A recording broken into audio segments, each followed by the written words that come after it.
오늘은 하나님의 자녀는요, 기도하면은 무엇이든지 응답하겠다고 약속했습니다. 그래서 바울은 뭡니까? 한 사람의 구원받은 자로서 또 전도자로서 뭡니까? 아버지, 우리 주 아버지 앞에 무릎을 꿇고 간절히 기도한다고 했습니다. 많은 사람이 그럼에도 불구하고요, 기도를 어떻게 해야 할지 모르고 눈에 보이는 뭡니까? 축복만 구하고 있습니다. 그러다 보니 응답이 오지 않는 것처럼 보이고, 응답이 오지 않는 것처럼 보이니까 마음에는 불평과 불신앙이 자꾸 쌓입니다. 물질의 응답은요, 너희는 먼저 그의 나라와 그 일을 구하라고 하셨기 때문에 참된 기도를 회복하게 되어지면은 물질의 응답은 따라올 수밖에 없습니다.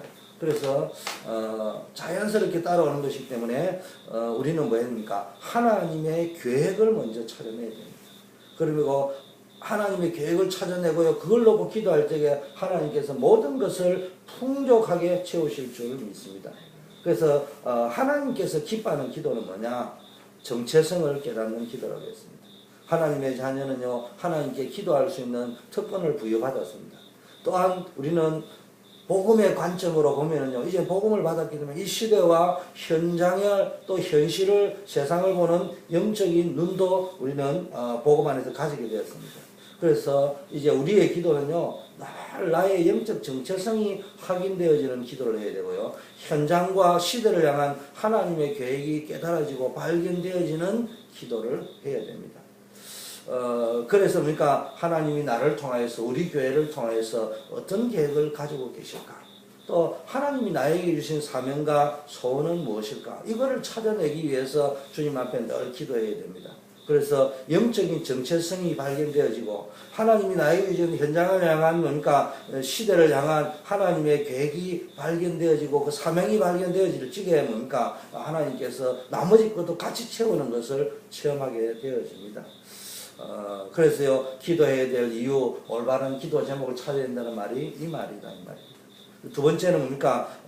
교회를 위하여 기도해야 됩니다. 많은 성도가요, 자신의 안위와 평안을 위해서는 기도하지만 교회를 위해서는 기도를 잘 안 합니다. 그래서 우리는요, 하나님께서 교회에 나를 보내신 이유가 무엇인가? 왜 초대교회에 보내셨는가? 지역 현장을 살리는 사명이 또 교회에 있잖아요. 그럼 우리 교회가 지역과 현장을 살리는 교회가 되기 위해서는 어떻게 해야 되겠냐? 무엇이 필요하냐? 나는 어떻게 헌신해야 될 것인가? 그걸 놓고 기도해야 됩니다. 또 하나님께 부름받은 목사님과 교회를 위하여, 중직자를 위하여, 렘넌트를 위하여, 어려움 당하는 분을 위하여 마음을 담고 기도할 적에 뭡니까? 교회의 모든 성도가 영적으로 살아나고요, 각자의 현장에서 전도자로 세워지는 응답을 받게 되고, 본인 자신이 견고하게 되어지는 믿음의 뿌리가 깊게 내려지는 축복을 누리게 되어집니다. 이제 세 번째는요, 능력 있는 기도를 맛봐야 된다고 했습니다. 영적인 사실을 보면서 기도할 적에 성령 충만한 힘을 얻을 수, 영적 사실을 못 보면요, 헛것을 붙잡고 있는 거예요. 그 영적인 사실이 뭐예요? 나는 하나님의 자녀요, 나는 현장과 시대를 살릴 전도자요. 그 속에는요, 현장에는 영적 흑암이 차 있다니까. 그게 우리를 속이고 있습니다. 그러나 우리는요, 하나님의 자녀이기 때문에요, 성령이 역사하고 하늘 군대가 동원돼요. 우리의 배경은 천국이잖아요. 이 사실을 보면서 기도할 적에 성령 충만을 받을 수 있습니다. 기도를 할 적에 보니까 하늘 보좌의 권세가 움직이잖아요. 이게요, 사실적으로 체험되어지는 게 기도할 때만 하늘 보좌, 하늘 군대가 총동원되어 것을 체험하고 천국의 배경이 있다는 것을 우리가 확인할 수 있습니다. 그래서 영적인 힘을 회복하는 가장 정확한 방법이 기도다. 그래서 언약을 붙잡고 기도할 때 하나님께서 문제와 세상을 뛰어넘는 영적인 힘을 주실 것입니다. 그래서 우리는 언약 기도해야 됩니다. 그래서 언약을 붙잡고 기도해야지, 자꾸 세상의 껍데기, 세상의 문제를 가지고 자꾸 기도할 필요 없고, 그 세상 문제 속에서 기도할 적에 언약적 기도, 세상 기도는 하지 마라 이런 말이 아니고 그 속에서 언약을 하게 됩니다. 그래서 언약을 붙잡고 기도할 때 하나님께서는 그 문제와 이 세상을 뛰어넘을 수 있는, 문제가 아무리 커도 복음보다 강할 수는 없잖아요. 그래서 우리가 이 세상을 뛰어넘는 영적인 힘을 응답을 통해서 주신단 말이에요. 또 뭡니까? 하나님은 그 응답을 통해서 나는 복음의 증인으로, 세상 살릴, 시대 살릴, 렘넌트 살릴 전도자로, 사명자로, 증인으로 쓰임을 받게 되어질 것입니다. 그래서 기도 응답의 맛을 늘 보는 그런 축복이 우리 모든 성도님에게 있도록 우리 기도해야 될 줄 믿습니다. 기도 응답의 맛을 보면요, 기도는 어려운 것이 아니고 되어질 수밖에 없구나 이런 느끼면서요, 내 마음에 늘 세상이 줄 수 없는 평안, 기쁨, 확신으로 가득 찬 그런 역사가 있을 줄 믿습니다. 그래서 늘 우리가 기도하면서 오늘 나에게 주시는, 하나님이 나에게 주시는 기도 제목은 무엇인가? 오늘 내가 왜 기도해야 되는가? 하나님이 기뻐하는 기도 제목이 뭔가? 그것을 늘 찾아내고요, 그 속에서 영적인 눈이 열리고 기도를 통해서 영적인 힘을 회복하는 역사가 있기를 예수 그리스도 이름으로 축원합니다. 오늘 에베소 말씀은 뭡니까? 어제 새벽 기도는 성령의 능력으로 속사람을 강건케, 우리의 속사람이 허전하고요, 하나님을 만나지 못하는 인생은요, 다른 거를 다 가졌는데 속사람이 허전하잖아요. 또 어떤 의미에서 속사람이 없다고도 볼 수 있는 거예요. 왜냐? 뭡니까? 그 사람은요, 굉장히 계급장도 달고 있고요, 명예도 있고요, 뭐 학문도 있고 많은 것을 가지고 있지만 그 속사람은 하나님을 만나지 못하기 때문에 늘 갈등, 분노, 미움, 시기, 질투, 그걸 하다 보니까요, 최근에는 뭡니까? 속사람이 너무 약하다 보니까는 조그만 문제가 와도요, 뭐 자살하려고 하고, 조그만 문제 와도 참지 못하고 분노하고 상대방과 싸우려고 하고, 심지어는 막 묻지마 살인도 요즘 유행한다고 하잖아요. 이런 엄청난 시대가 되었습니다. 왜 그렇습니까? 우리의 속사람이 너무 약하기 때문에. 그래서 우리 기도해야 됩니다. 우리 워싱턴 초대교회 성도님의 속사람이 강건할 수 있도록. 그 속사람이 강건하려고 어떻게 해요? 성령의 능력으로. 그래서 우리는 기도 속으로 들어가야 돼요. 정체성을 깨닫는 기도 속으로, 교회를 위하는 살리는 기도 속으로, 세계복음화를 위한 중보 기도 속으로. 그러면서 능력 있는 기도에 체험을 해 나가야 된단 말이에요. 그럴지 우리의 속사람이 기도 응답을 받고 하나님의 계획 속으로 들어가고, 이럴지 우리의 속사람이 강건해질 줄 믿습니다. 오늘 두 번째는 뭡니까? 믿음으로 말미암아 그리스도께서 항상 마음 중심에 계셔야 된다.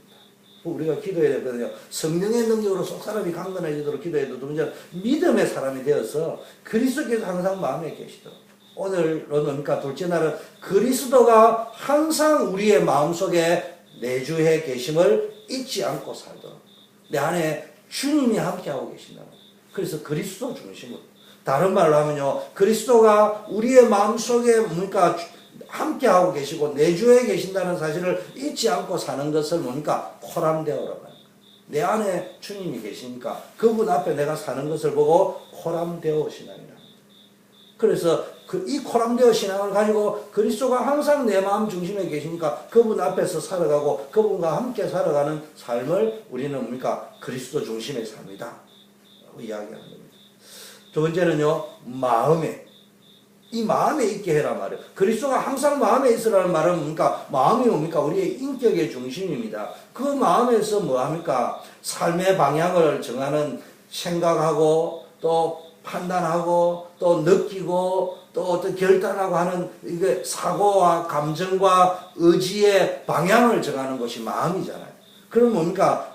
그리스도를 통하여, 그리스도가 항상 우리 마음에 있으라는 말은 뭡니까? 그리스도 중심의 인격이 되어야 돼요. 그래서 그리스도 중심으로 우리의 삶의 방향을 정하는 생각을 하고, 우리의 그리스도 중심으로 우리의 감정도 뭡니까? 컨트롤을 하고, 그리스도 중심으로 우리가 결단을 하고. 그래서 마음이 있게. 마음의 눈이 안 보이잖아요. 그런 마음은 있잖아요. 하나님이 없다는 사람 참 어리석어요. 하나님이 없다는 사람 보고 간단하게 물어보는데 너 마음이 있냐 이래 물어봐요. 그 마음을 뭘 가지고 증명할 건데? 아, 정신이, 아이고, 정신이 어디야? 뭐 외국 사람한테 물어봐. 의사한테 물어보면 뇌에 있다 하지. 여기 어디 있다 하나. 우리는 여기 있다 하잖아요. 하트. 하트는 말하면 심장이지, 그치? 그런데요, 그 마음이 있다면 하나님도 계신 거예요. 그분이 우리 마음 가운데 계신 거예요. 근데 그 마음 속에서요, 우리가 모든 것이 뭡니까? 생각하고 감정과 의지가 방향이 잡혀져야 됩니다. 자, 그리고 그리스도가 내 중심에 있어야 된다는 말은 그리스도가 내 인생의 주인이 되어야 된다. 그래서 고린도전서 3장 1절에 보니까 뭡니까? 어린아이와 같은 자가 돼가지고요. 이게 육신에 속해가지고 어린아이 같은 자가 되지 말고 신령한 자가 돼야 돼. 그래야 내가 신령한 자를 대함과 같이 한다고 했잖아. 우리가 신령한 자, 그리스도가 내 인생의 주인이 된 사람을 보고 신령한 자라고 합니다. 그래서 그리스도가 내 인생의 주인이 되어져 있을 적에 하나님이여 신령한 자에게 대하듯이 영적인 것을 깨닫게. 그리스도가 주인이 되면요 정말로 하나님 주신 축복을 깨닫게 되고 시대를 살리고 현장을 살릴 수 있는 뭡니까 응답을 깨닫게 되어진다. 모든 것 속에서 하나님의 계획과 하나님이 주신 응답 앞으로 받아야 될 참 응답이 발견되어진다. 그러면 어떻게 하면 그리스도가 우리 중심이 되냐? 속사람이 강건해지려면 기도해야 된다면요 뭡니까? 그리스도가 내 마음에 계시고 주인으로 계시면 믿음으로 말하면 믿음이 없이는 하나님을 기쁘시게 할 수 없다. 히브리서 11장 6절에 말씀하셨잖아요. 또 뭡니까? 믿음을 가지고 하나님을 기쁘게 할 수 있는데 그러려면 뭡니까? 로마서 10장 17절에 보니까 믿음은 들음에서 난다. 들음은 그리스도의 말씀에서 난다.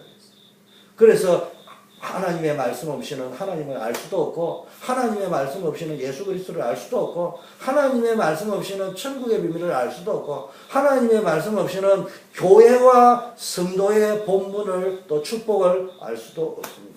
그래서 우리는요 말씀을 듣고 말씀을 읽고 말씀을 묵상하고 또 그 말씀을 순종하며 지켜가려고 할 적에 뭡니까? 이 온전한 믿음을 가지고 살아가게 됩니다. 이때 그리스도가 항상 나를 주관하는 축복을 누리게 되어질 줄 믿습니다.